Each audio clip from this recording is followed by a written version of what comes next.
Good evening. I'm William Ferguson. This is Common Sense. Tonight I've titled this Not in My Country because I have seen things today that are disgusting. And it really bothers me that I've heard these things. Just a second, okay? Sorry, I forgot to turn off my external speaker. And it's to do mainly with the Muslims, Islam. And it's getting out of hand. This is my country. You see that back there? That's a honorable discharge from the United States Marine Corps. Okay? I was willing to fight for this country so that we could remain free. People before me fought for this country so we could remain free. And now we have the Muslims come in. And they want to put their Sharia law in place of our constitutional law. It's ridiculous.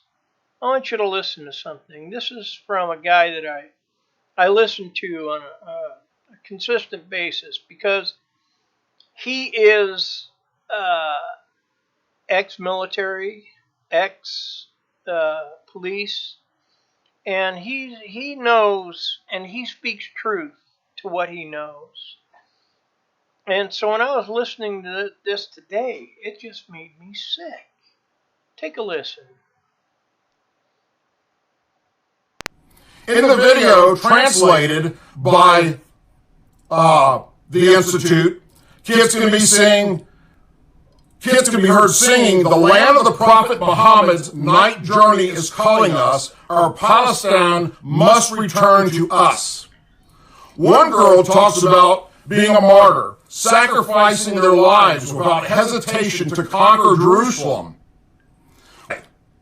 We will chop off their heads and we will liberate the soulful and exile Al-Aqsa Mosque. We will lead the army of Allah, fulfilling his promise, and we will subject them to eternal torture. Mosque Philly belongs to the Muslim American Society, which has, are you ready for this? 42 chapters in the United States of America and 1 in the United Kingdom. Mosque's website says that its mission is to move people to strive for God consciousness, liberty, and justice, and to convey Islam with utmost clarity, and that its vision is a victorious and just American society.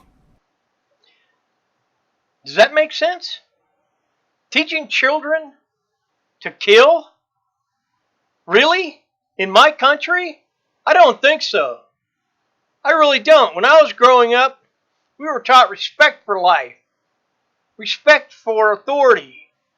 We were taught respect, not hate, violence, kill.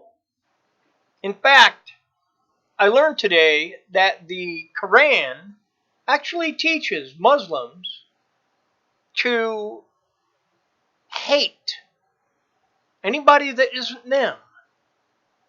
If you're not a Muslim, the Muslims hate you. Unless you convert, then you're a Muslim, and then they don't hate you anymore. But also in the Quran, it says that the Muslims are not to listen to the people other than the Muslims for instruction on anything. Or in other words, coming to this country, they are not to assimilate. They are not to be part of this country. They are to be themselves. And being themselves, who's holding them accountable? Who? Them? those who are full of hatred and evil. Let's see how evil that their prophet Muhammad really was. Listen to this. Now, this is another person that I listen to. He's a brother of mine. He's a Christian. And so is the last man. His name is Doug Ducote. He's good. But this man's name is David Wood. And I've been learning from him what is in the Quran. And it is just absolutely sickening that we have Muslims in this country. And there's no prejudice. I am not prejudiced against any race. But they are practicing a religion. If they want to call it a religion. Okay, I don't call it a religion. I call it a cult. Because it's all about death. And I'm going to go over some more things after we listen to my friend David Wood. Let's hear this. Sahih al-Bukhari, 6130. Narrated Aisha, I used to play with the dolls in the presence of the Prophet, and my girlfriends also used to play with me. When Allah's messenger used to enter my dwelling place, they used to hide themselves, but the Prophet would call them to join and play with me. The playing with the dolls and similar images is forbidden, but it was allowed for Aisha at that time, as she was a little girl not yet reached the age of puberty.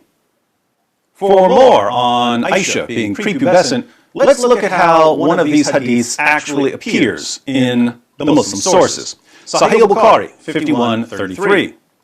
Narrated Aisha that the Prophet wrote the marriage contract with her when she was 6 years old, and he consummated his marriage when she was 9 years old, and then she remained with him for 9 years, i.e. till his death. They're teaching children this. Is that what you want your kids to know? You can't teach Christianity in schools anymore. No. You get chastised for that one. Your kid might get thrown out of school.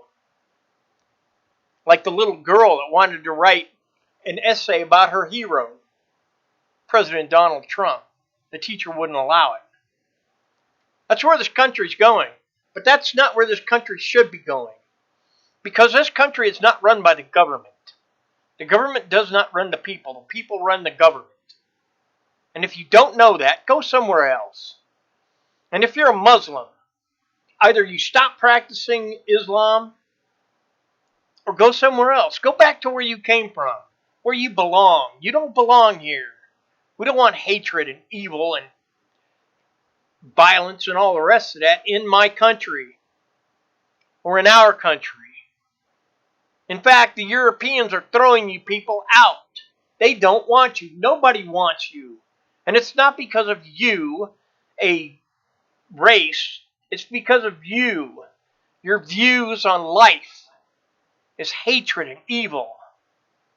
And I told you I was going to tell you something else that I learned today. And there is a passage in the Quran that speaks to Aisha, which is the little girl that David was talking about there. And she brings a woman to Muhammad and says, look, this woman is beaten so bad, her skin is greener than her clothing. And so what do you think Muhammad said? Shame on the husband? No. He chastised the woman for being a bad woman. That's what the Quran teaches. That's not a religion.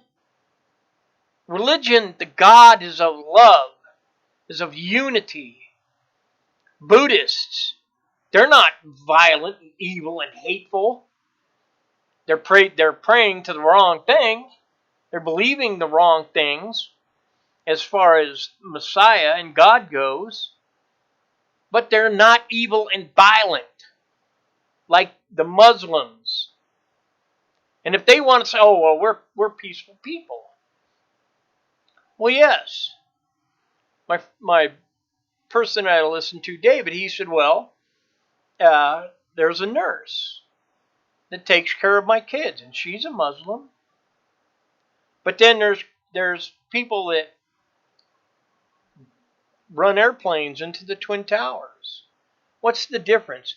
To me, the difference is it's the woman is the nurse.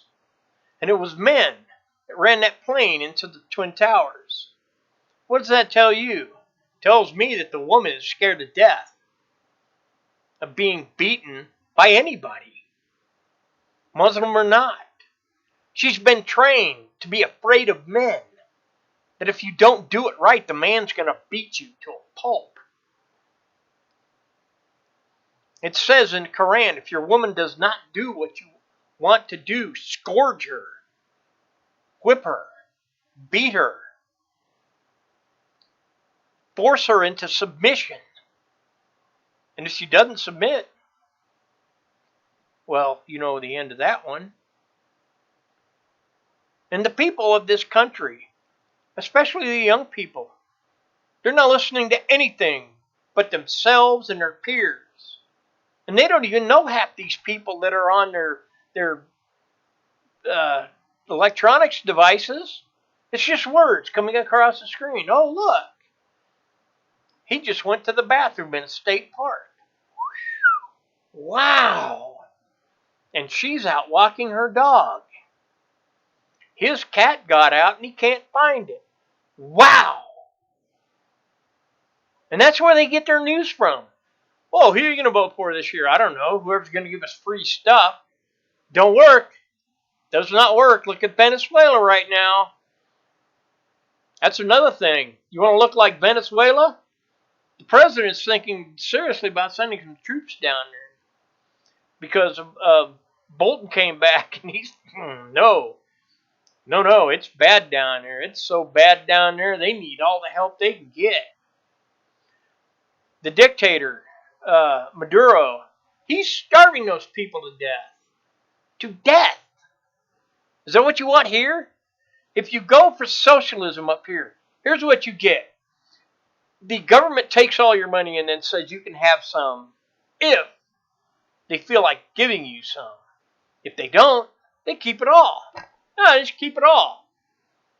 Who cares? We don't care about you. Oh, they care about us about themselves. And are they doing anything in Washington right now? No, they're not. I haven't heard a thing come out of the House ever since the Democrats took over. Nothing. The only thing that they do is bellyache that President Trump won. He should be impeached. The Attorney General, William Barr, should retire, quit, get out, go, because they can't stand it. And it's Democrats that say, no, we have to have sympathy and empathy for these Muslims, these people that practice Islam. We have to keep them here. We can't be prejudiced against their religion, even though they're anti-Semitic. If you want to see how absolutely sickening the Muslims get, look up Louis Farrakhan on YouTube and listen to some of his garbage. All he does is downs the Jews. He disrespects the Jews. He hates the Christians. White people are trash. He is the most hateful man on this planet right now. I promise you that. Kim Jong-un has nothing on this man. And that's where this country is going. Is that really what you want? Is it? It's sad because the Bible even says it's going to come to this. It's going to come to violence. And then what? There's going to be a massive genocide. By who? Who's going to perform this genocide? Well, a man named Jesus once was here on this earth. He was crucified on a cross, and on the third day, you know what he did? He walked straight out of that grave and said, "You got nothing on me." And he showed himself to many, many people on this planet while he was here, after he had resurrected. And then many, many people watched him ascend into heaven on a cloud. And he is coming back because he beat death. And he did it for us, so that we also, those who believe in the one true living God and our salvation in Jesus, the Messiah, we go. And I heard that part of the thing that Douglas was reading, that the Christians are going to burn in a place of hell, of pain and suffering. Really. I hate to tell you this, but it's going to be the Muslims that end up in hell. Are you ready to go? You don't have to pack any bags. You don't have to do anything except seek God's forgiveness and live by the Word. Believe in Jesus. Live by the Word that Jesus set forth for us. And that Word is love. Love one another. I thank you for watching. I know I've totally forgot the thing for today. That's okay. Please pray for the President and all the leadership of this country that they will follow God and God's Word to guide us to safety, security, peace, prosperity, and unity. Pray for the people that are protecting us. Police, military, first responders, and such. Pray for our enemies, that their eyes will be opened, that they will find Jesus and live by God's Word. Live in peace, joy, with the hope of Jesus coming back in our lifetime. I thank you for watching. I'm William Ferguson, and this is Common Sense.